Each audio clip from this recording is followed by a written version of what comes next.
All right, so we're going to look at an application of these ideas we've been exploring concerning magnetic fields generated by current carrying wires. And we're going to do it looking at a solenoid. Now, a solenoid is a long coil of wire. So imagine I have a really long wire and I start coiling it up.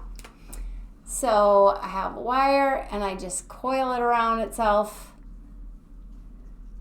and that goes to the other side. And I put a current through this wire. So there is a current going through this wire. And these coils are wrapped next to each other really, really tightly. Because of the looping of this wire, the magnetic fields at these overlapping areas, not on top of each other, but right next to each other, more or less cancel each other out. But the magnetic field through the center of this wire, generated by the current carrying wire, there's a magnetic field that is relatively uniform that runs right along the center.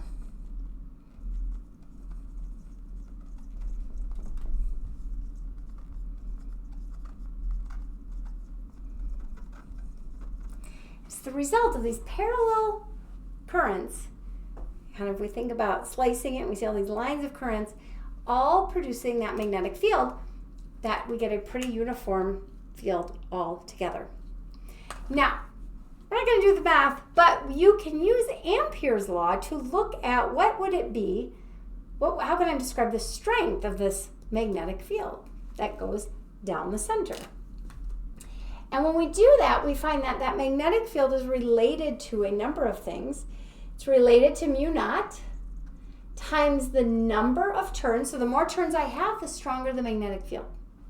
It's related to the current in the wire. The more current I have, the stronger the magnetic field.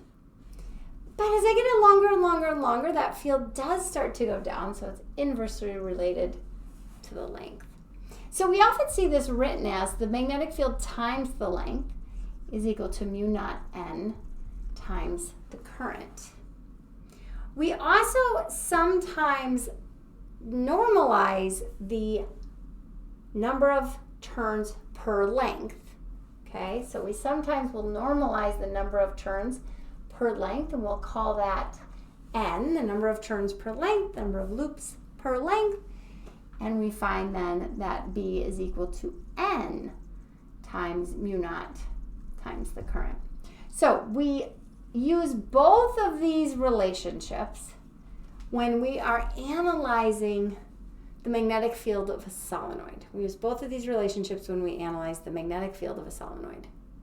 So this is just an example of how we use this idea that current produces a magnetic field, how we can use that magnetic field produced in a very specific way to generate a nice uniform magnetic field in the center of a coil of wire. We get that math through Ampere's law. This magnetic field behaves like a dipole, where we have a north end and a south end, and the magnetic field lines that come out of this solenoid behave as, whoops, I had that backwards. Sorry about that. Behave as a kind of like a dipole. So solenoids are pretty cool. Let's do a quick example of using this relationship and thinking about a solenoid, these coils of these coils of wire. We'll use this example. So a thin 20, let's just fix that. I see these typos that happen in my video, and I'm like, I could leave it or I could fix it. We're just gonna fix it. Okay. A thin 20 centimeter long solenoid used for a fast electromechanical switch. So we can use magnetic dipoles as a way to switch. Has 800 loops and carries a current of 20 amps. What is the field inside the center? So we're going to use this relationship that we just learned to determine the magnetic field in the center of this solenoid.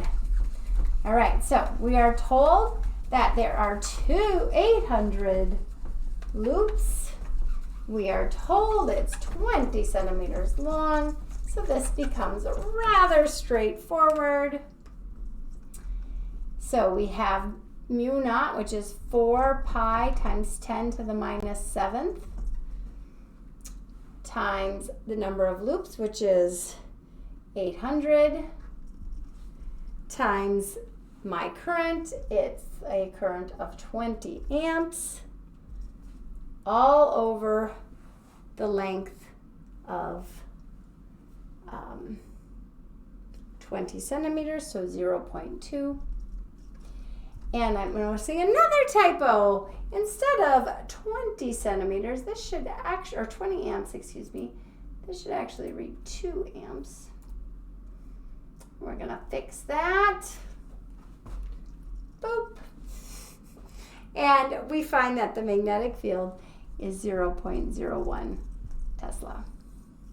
All right, so learning a little bit about solenoids, utilizing the equation that tells us the magnetic field in the center of that solenoid. We'll talk a little bit about how solenoids, or this idea of wrapping current, can be useful when we talk about electromagnets, and kind of practicing with those ideas.